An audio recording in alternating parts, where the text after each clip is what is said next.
समय होगा कि हम परमेश्वर के वचनों से सुनेंगे। Praise the Lord, hallelujah. Sunday sermon का आज का मेरा टॉपिक है फेथ, यानी कि विश्वास।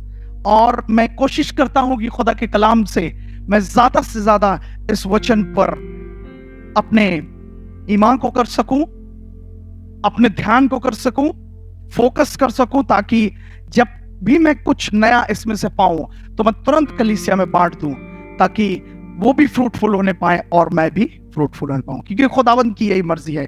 इब्रानियों की पुस्तक, बहुत सारी पुस्तकें खुलेंगी आज, लेकिन घबराने की बात नहीं, आप आराम से पुस्तकों को खोलिए। इब्रानियों की पुस्तक 11 अध्याय 6वीं आयत। विश्वास बिना उसे प्रसन्न करना अनहोना है, जी, क्योंकि परमेश्वर के पास आने वाले को विश्वास करना चाहिए कि वो है और अपने खोजने वालों को प्रतिफल देता है। Praise the Lord. प्यारे खुदावंद, अपनी उपस्थिति से इस जगह को भर दें, अपनी वेदी के अंगारे से। जिस तरीके से यशाया, यिर्मयाह और यजकेल को, उनकी जबानों को तूने छुआ, वैसे मुझे छू, और आज वो वचन जो तेरा है वो मेरे अंदर से कलीसिया को सिरड़ा सुधा करे। खुदावंद, मैं अपने आप को तेरे हाथों में देता हूँ, कलीसिया के हर एक बशर को, हर एक जन को, उनके हृदयों को तेरे हाथों में दे, खुदावंद यीशु मसीह के नाम, आमीन। Bible says, but without faith it is impossible to please God. खुदा का कलाम कहता है कि बिना विश्वास के उसे प्रसन्न करना अनहोना है। और आज यही मैं मजमून के साथ आपके दरमियान हाजिर हूं, और मैं आपके साथ शेयर करूंगा कि विश्वास है क्या। What is faith? Because the faith is the most important thing in Christian life. एक मसीह के जीवन में विश्वास की एक अहमियत है, और वचन भी इस तरीके से बयां कर रहा है इब्रानियों की पुस्तक में कि विश्वास बिना उसे प्रसन्न करना अनहोना, इट इज इम्पॉसिबल। यह नामुमकिन है, क्योंकि परमेश्वर के करीब आने वाले को यह विश्वास रखना होता है कि वो है, और अपने खोजने वाले को, अपने पुकारने वाले को, अपने मांगने वाले को प्रतिफल देता। Because if you want to receive healing from God, if you wants to receive breakthrough from God, if you want to receive blessing from God, you have to practice faith first. आपको खुदा की तरफ से अगर चंगाई चाहिए, बरकतें चाहिए अपने घर में, अपने बच्चों की मालामाली चाहिए, आजादी चाहिए किसी बंधन से, तो आपको विश्वास करना होगा। विश्वास वो चाबी है जो स्वर्ग के रास्तों के दरवाजों को खोलती है हम मसीहों के लिए। और मैं बताना चाहता हूं, 32वीं वर्षगांठ जो हमारी कलीसिया ने सेलिब्रेट किया, मनाई है, यह उस विश्वास की आधार पे ये कलीसिया के खंबे स्थिर किए गए। ये वो विजन जो परमेश्वर ने हमारे पासबान जी को दिखाया, उस विजन को दृढ़ता से थामते हुए, उस विश्वास में चलते हुए, जो उनको दिखाई नहीं देता था लेकिन उनके मन में था और आज भी है, उस विश्वास के बदौलत ये मुमकिन होने पाया है। और कलीसिया में जितनी शिफा होती है, जितनी चंगाइयां होती हैं, जितने लोग जो छोटे म्यारों में से आज बड़े म्यारों पर, ऊंचाइयों पर पहुंचाए गए हैं, ये सब वो विजन जो खुदावंद ने इस कलीसिया के पासबान को, इस कलीसिया के अगुओं को दिया है, उस विजन के, विश्वास के अकॉर्डिंग या अंतर्गत बुलाए गए।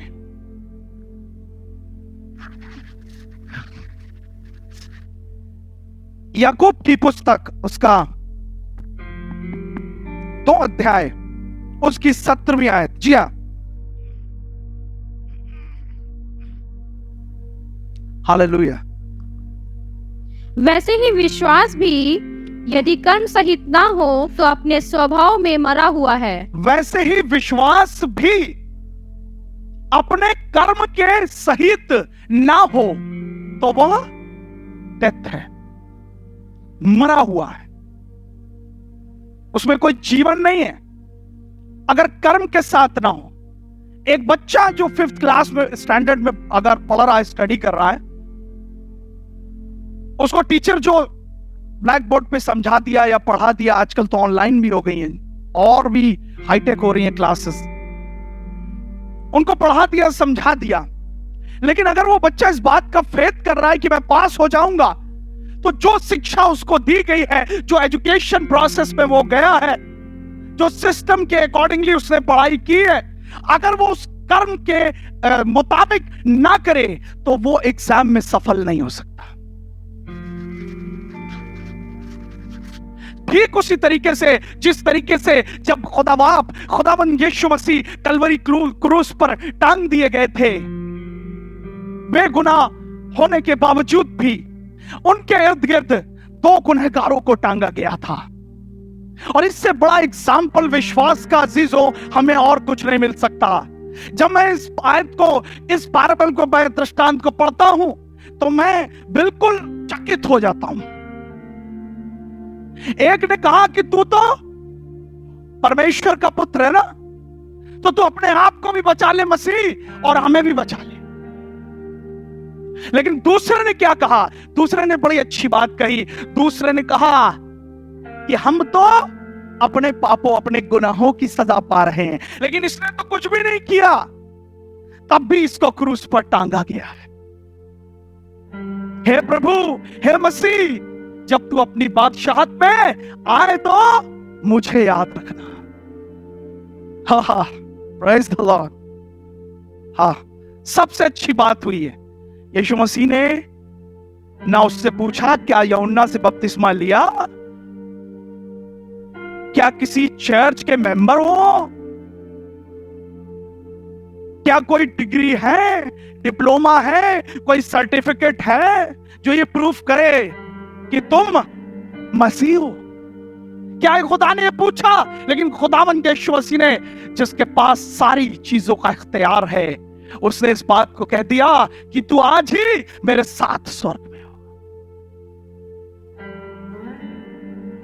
That criminal was actually practicing the faith.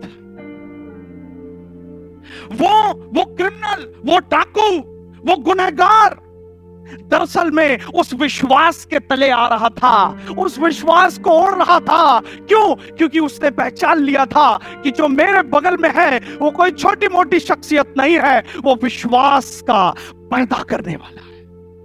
और कलीसिया में विश्वास का पैदा करने वाला भी खुदावंद यीशु मसीह है। इसी याकूब की 2 अध्याय और 19वीं आयत कुछ बातों को साफ करेगी। जी हाँ, सुनिएगा। तुझे विश्वास है कि एक ही परमेश्वर है। तू अच्छा करता है। दुष्ट आत्मा भी विश्वास रखते और थरथराते हैं।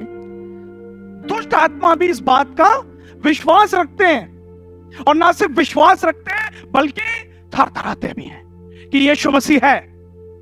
दुष्ट आत्मा को विश्वास है, संसार के लोगों को विश्वास है, ये क्रिश्चियन लोग हैं, यहाँ पे वो होते घंटे बजते हैं, यहाँ पे यहाँ पे ये लड्डू बटते हैं, यहाँ पे वो पादरी जी खड़े होते हैं, वो बोलते हैं, उन्हें विश्वास है।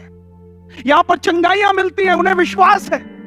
दुष्ट आत्माएं बहुत अच्छे से जानती हैं कि अगर मसीह लोग यीशु मसीह का नाम लेंगे तो हमारा कोई स्थान नहीं होगा, कोई जगह नहीं मिलेगी, कोई कुछ नहीं होगा। लेकिन कभी कभी अजीजों, हम विश्वास में कमजोर होने लगते हैं। एक गांव का जिक्र है जिसमें लाजर की मौत हो चुकी है, और मरियम और मार्था जो उसकी बहनें बुरी तरीके से बिलक बिलक कर रो रही है। यीशु मसीह ने कुछ समय लेट कर दिया है उसके फ्यूनरल में आने से, उसके सुपुर्दे खाक में मौजूद होने से पहले कुछ समय खुदावंद यीशु मसीह ने ये उस गांव के बाहर बिताया है। और वो इस बात से नहीं, लेकिन उस दुख से जो उनकी भाई के इंतकाल से उन्हें हुआ है, बहुत दुखी हैं, बहुत खेदित हैं। पागलपन सा छा गया उनको। लेकिन यहां पर एक काम होता है। यूहन्ना 11 अध्याय और उसकी 40वीं आयत, जब मैं आपसे कहूं तो आप जरूर उसे पढ़ें। आप सभी निकाल लें अगर आपके पास है। यहां पर यीशु मसीह उनके पास आते हैं और उनकी हालत को देखकर मरियम और मार्था की बहुत ही दुखित होते हैं, रोने लगते हैं। लिखा है यीशु रोया, और रोते रोते यीशु मसीह को जब मरियम को पता चला कि प्रभु आए हैं, वो दौड़ी दौड़ी उनके चरणों के पास आई। प्रभु तू होता तो मेरा भाई ना मरता। थोड़ी देर बाद देखा तो उनकी दूसरी बहन मार्था चली आ रही है, और यहां पर यीशु मसीह ने कहा कि चलो कब्र के पास, चलो कब्र के पास। और आज ये मृत्यु खुदा की महिमा के लिए आई है, खुदा के जलाल को दिखाने के लिए आई है। मार्था ने कहा, हे प्रभु, हे पिता, हे गुरु, अब तो उस लाश में से बदबू आ रही होगी। लेकिन यीशु मसीह ने एक बात कही। जी हाँ, यीशु मसीह ने क्या कहा? 11 और 40। यीशु ने उससे कहा, यीशु ने उस मार्था स्त्री से कहा, क्या मैंने तुझसे नहीं कहा था, क्या मैंने तुझसे नहीं कहा था कि यदि तू विश्वास करेगी, कि यदि तू विश्वास करेगी तो अपने परमेश्वर की महिमा को देखेगी। अपने परमेश्वर की महिमा को देखेगी। Do I not told you that if you believe you would see the glory of God? क्या मैंने तुझसे नहीं कहा था? क्या परमेश्वर ने कलीसिया से नहीं कहा था कि ठहरे रहो? क्या परमेश्वर ने कलीसिया से नहीं समझाया था कि यीशु मसीह के नाम से दुष्ट आत्माओं को भगाओ? क्या यीशु मसीह ने आपको आदि से नहीं समझाया? क्या यीशु मसीह ने आपको वचन नहीं दिया? लेकिन आपका विश्वास कहाँ है? ऐ मार्था, तेरा विश्वास कहाँ है? तो इस बात को भूल गई कि कादर मुकद्दस, खुदावंदों का खुदावंद, राजाओं का राजा, प्रभुओं का प्रभु, जिसके पास सारी अथॉरिटी है, वो तुम्हारे बीच में है और वो तेरे विश्वास को देखना चाहता है। मार्था यीशु के विश्वास को नहीं देख पाई। ये बात का उसको ईमान था, ये बात का उसको विश्वास था कि ये गुरु है, ये मसीह है, जीवित परमेश्वर का पुत्र है, लेकिन फिर भी वो विश्वास में डामाडोल हो गई। कभी कभी हम इस बात को कहने लग जाते हैं, अब जो इनकी हालत हुई है, अब शायद बिस्तर से नहीं उठ पाएंगे, अब शायद ये हालत हम देख के आए हैं, अब तो लगता है सीधे मुलाकात होगी, अब बहुत मुश्किल है चीजें, अब बहुत कठिन है, अब कैसे पार होगा, अब कैसे होगा? लगता है आपका विश्वास खुदा पे नहीं है, लगता है आप विश्वास से भटक रहे हैं। इसलिए यीशु मसीह ने कहा, क्या मैंने तुझसे ना कहा था, यदि तू विश्वास करेगी तो परमेश्वर की महिमा को देखेगी। और हमारी कलीसिया ने परमेश्वर की उस महिमा को देखा है। क्यों? क्योंकि हमने खुदावंद यीशु मसीह के हुजूर उस फेथ को प्रैक्टिस किया है। हालेलुया। उस विश्वास पे हमने कर्म किया है, उस विश्वास पे हमने चीजों को स्थापित किया है, उस विश्वास से हमने चीजों को शेड्यूल किया है कि उस विश्वास के मुताबिक हम परमेश्वर की महिमा को देखने पाएंगे। इसीलिए यीशु मसीह इस बात को कह रहे हैं कि अगर तू विश्वास करेगी, यदि तू विश्वास करेगी तो परमेश्वर की महिमा को देखने पाएगी। पहली स्त्री तो विश्वास से डामाडोल दिखाई दी, लेकिन एक दूसरी स्त्री है जो यीशु मसीह की मां है, जिसका नाम मरियम है, और वो यीशु मसीह के साथ साथ रहती है क्योंकि यीशु उसका पुत्र है। और ये कहानी जिसके बारे में मैं आपसे जिक्र करना चाहता हूं, यूहन्ना, इसी यूहन्ना अध्याय, इन 2 अध्याय में मिलेगी, जो हम कई बार पढ़ चुके हैं। संडे स्कूल में भी बच्चों को ये पढ़ाया जाता है। गलीले काना में परमेश्वर यीशु का पहला आश्चर्य कर्म, अगर आप पढ़ दें इसी 2 बाब की 3री आयत और 4थी आयत। जी हाँ, जब दाखरस घट गया, शादी में, विवाह में सब लोग खाना खा रहे हैं, सब एंजॉय कर रहे हैं, सब चीजें हो रही हैं, हंस रहे हैं, खेल रहे हैं, लेकिन सडनली एक काम हो गया, अचानक से कुछ हो गया, और यह हुआ कि दाखरस की कमी हो गई, दाखरस घट गया। तो यीशु की माता ने उससे कहा, अब यीशु की माता के पास कुछ लोग आए होंगे, हो सकता है विवाह का भोज का प्रधान आया हो, कहने लगाओ कि ऐसी से ऐसी बात हो गई हो, या हो सकता है मरियम ने इस बात को सुना कि लोगों को चर्चा करते हुए, हाय रे अब क्या होगा, अरे बाप रे अब क्या होगा, अब तो बड़ी बेइज्जती हो जाएगी, ओ दाखरस खत्म हो रहा है, चीजें खत्म हो रही है, घट गई है, और लोगों की तो अभी एंट्री हुई है, अभी तो 50 आए, अभी और आने बाकी है, दाखरस घट गया। जी हाँ। तो यीशु की माता ने उससे कहा, यीशु की माता ने उससे कहा, उनके पास दाखरस नहीं रहा। अब उनके पास बेटा दाखरस खत्म हो गया है। देखो सुनो, लेकिन यीशु मसीह का जवाब कुछ अलग तरीके से था। 4थी आयत जी। यीशु ने उससे कहा, यीशु मसीह ने उससे कहा, हे महिला, हे महिला, मुझे तुझसे क्या काम, मुझे तुझसे क्या काम, अभी मेरा समय नहीं आया। अभी मेरा समय नहीं आया। ये जवाब दिया यीशु मसीह ने मरियम को, अपनी माँ को, कि अभी मेरा समय नहीं आया है आशा कर्म करने का, अभी वो ये निश्चित समय नहीं है। लेकिन मैं आपको बताना चाहता हूं अजीजों, मरियम को इस बात का फेद था। उसने कुछ नहीं सोचा, कुछ नहीं अपने दिमाग में चर्चाएं की, ना किसी के बाद डिस्कशन करने गई, ना किसी से बोला, ना कुछ सोचा कि ये प्लान करेंगे। उसने धड़ल्ले से एक बात कह दी, और इसकी 5वीं आयत में आप पढ़ेंगे। जी हाँ। उसकी माता ने सेवकों से कहा, यीशु की माता मरियम ने वहां के सेवकों से, मुलाजिमों से कहा, जो कुछ वह तुमसे कहे, जो कुछ यीशु तुमसे कहे वही करना। वही करना। हालेलुया। कभी कभी यीशु मसीह हमसे कुछ कहना चाहते हैं, लेकिन हम करते कुछ है। कहा गया है कि चर्च में आपको तीसरी लाइन से बैठना है, नहीं हम सेकंड से बैठेंगे, ऐसी करीब है। लेडीज लाइन में हम बैठेंगे, लेडीज इधर ही बैठती है भैया, देखो जेंट्स के इधर बैठना, इधर बैठते हैं। कभी कभी मम्मी पापा बच्चों से कुछ कहते हैं, लेकिन वो करते कुछ और हैं। कभी कभी बच्चे मम्मी पापा को कुछ समझाना चाहते हैं, मम्मी पापा करते कुछ और हैं। लेकिन यहां पर मरियम इस बात को जानती है कि मेरा बेटा यानी खुदावन यीशु मसीह, ये वो खुदा है जो फेथ को, जो विश्वास को जन्माने वाला है। और अगर इसमें मैं विश्वास करूंगी, इसकी बातों पे विश्वास करूंगी, तो ये मेरे मन को पढ़ लेगा। और मैं आपको बताना चाहता हूं, मरियम ने उस विश्वास का कर्म किया, और आके बाहर सेवकों से कहा, जैसा वो तुमसे कहे वही करना। आपका विश्वास यीशु मसीह को अट्रैक्ट करता है।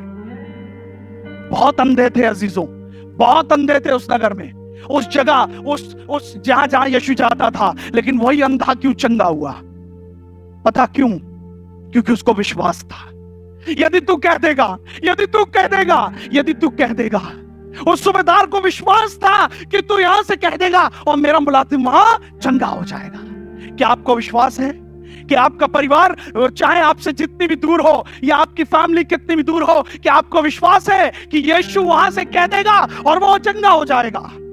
क्या आपको विश्वास है कि यीशु कह देगा आपकी गरीबी, आपके कर्ज, आपके बंधन खुलने पाएंगे? You have to keep faith first. आपको विश्वास को सबसे पहले आगे रखना पड़ेगा, और फिर अपने कर्म को करना पड़ेगा। हमें इस बात का विश्वास होना चाहिए। गोल्डन वर्स हम पढ़ते हैं यूहन्ना 3:16 की परमेश्वर ने जगत से ऐसा प्रेम किया कि उसने अपने इकलौते पुत्र को दे दिया, ताकि जो कोई उस पर विश्वास करे। अरबी, हिंदुस्तानी, नेपाली, भूटानी, श्रीलंका, कैनेडियन, अमेरिकन, कोई भी हो, जो कोई भी यीशु मसीह पे विश्वास करेगा, whomsoever believe in him will not perish, वो दंड नहीं पाएगा। क्यों? क्योंकि विश्वास ही सारी चीजों का आधार है। आप कोई काम आज करते हो ना, आप प्लान करते हो, आपने प्लॉट खरीद लिया है, आप प्लान करते हो अब हम ऐसे से ऐसे बनाएंगे, आपके बच्चे बड़े होते हैं, आप कहते हो चर्च लाएंगे, ऐसी एजुकेशन सिस्टम में डालेंगे, अच्छे से अच्छे स्कूल में भेजेंगे, सारी चीजें करेंगे। अभी आपने देखा नहीं है कि बच्चा बड़ा होकर कैसा बनेगा, अभी आपने देखा नहीं है कि ये जो मैप हमने प्लान किया है, इसको बनाने के बाद घर के कमरे कैसे होंगे, अभी आपने कुछ सोचा नहीं है फ्यूचर क्या होगा, लेकिन आप प्लान करते हो उस फेथ में। ठीक उसी तरीके से आपको अपनी स्पिरिचुअल लाइफ को भी फेथ में प्लान करना होगा। हालेलुया। फेथ में प्लान करना होगा। विश्वास में प्लान करना होगा, नहीं तो आपका सारा जीवन व्यर्थ हो जाएगा। एक स्त्री के पास और मैं आपको ले चलता हूं, रूत पहला अध्याय। जी हां, पहला अध्याय। आपने ये कहानी कई बार सुनी होगी, और पहला अध्याय 2, 3, 4। उस पुरुष का नाम हाँ। एलीमेलेक और उसकी पत्नी का नाम नाओमी और उसके 2 बेटों के नाम महलोन और किलियोन थे। हाँ। ये एप्राती थे, अर्थात यहूदा के बैतलहम के रहने वाले थे। वे मोआब के देश में आकर वहां रहे, और नाओमी का पति एलीमेलेक मर गया। बस यहाँ पर अजीजों, हमारे पास पूरी पढ़ने का समय नहीं है, आप घर में जाकर इस आयत को जरूर पढ़ लीजिएगा। रूत में एलीमेलेक जो है नाओमी का पति है, और इसका पति जो है मर चुका है, और इसके 2 बेटे, और दोनों बेटों ने शादी की है। पहली का नाम है ओप्रा और दूसरी का नाम है रूत। और एक अजीब घटना इसके साथ हो रही है, बेचारी का हस्बैंड तो चला गया, अब इसके दोनों बेटे भी इंतकाल हो गया है, खत्म हो गए। अब इनकी दोनों जवान बहुएं ओप्रा और रूत इसके सामने, लेकिन यहां पर अब चुनाव होना है, क्योंकि नाओमी ने यह सामने रख दिया इनके कि जाओ बेटा, अब मेरे पास कुछ भी नहीं है तुम्हारे लिए, अब मेरे पास कोई पुत्र नहीं है, अब मेरे पास कोई ऐसी चीज नहीं है जो तुम्हें यह बता सके कि वो तुम्हारा पति हो सके। मैं तुम्हें कहां रखूंगी, मैं तुम्हें कैसे चलाऊंगी। एक बाप उसकी 14वीं आयत, सॉरी, इसी एक बाप का 14वीं आयत। जी। तब वे फिर से उठी, तब नाओमी फिर से उठी, और ओरपा ने तो अपनी सास को चूमा, और ओरपा ने तो अपनी सास को चूम लिया। ओरपा ने कहा ठीक है भाई, आप कह रही हो, मैं चली जाती हूँ। वैसे भी उसने सोचा होगा इसके पास क्या बचा है, ये बुजुर्ग है, ये वैसी ढीली ढाली है, एक तो इसको संभालना पड़ेगा और इसके साथ साथ काम भी करना पड़ेगा, तब खाने को मिलेगा, तब सारी चीजें होंगी, अब चीजें बहुत डिस्टर्ब हो जाएंगी, बहुत स्ट्रगल हो जाएगा, इससे तो अच्छा है चलो भैया निकल चलो। लेकिन यहाँ पर लिखा हुआ है, जी हाँ आगे, परंतु रूत उससे अलग ना हुई। परंतु रूत उससे अलग ना हुई। ओप्रा ने तो उसे चूम लिया। आज बहुत से लोग हैं जो पादी साहब के पास आते हैं और चूम लेते हैं उन्हें, कहते टाटा बाय बाय पादी साहब, हम जा रहे। लेकिन लिखा है रूत उससे अलग ना हुई। हालेलुया। जो खुदावंद यीशु मसीह से अलग नहीं होते ना, वो उस रिवॉर्ड के हकदार हैं जो खुदावंद उन्हें देने को है। लेकिन उस रूत की तरह आपको विश्वास लाना होगा, और इसका रिवॉर्ड पता क्या रूत को मिला, आप पढ़ के भौचक्के हो जाएंगे। इसकी अब पढ़िए 4 बाप और 17वीं आयत। जी।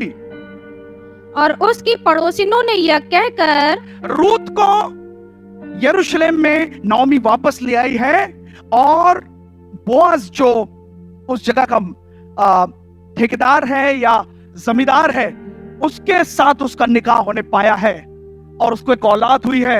अब यहाँ पर सारे यरूशलेम में, सारे नगर में यह चर्चा हो गई है कि नाओमी के एक पुत्र हुआ है, यानी कि उसकी बहू के एक पुत्र हुआ है। तो जब चर्चा हुई है तो एक बात हुई। जी हाँ, आप पढ़ें।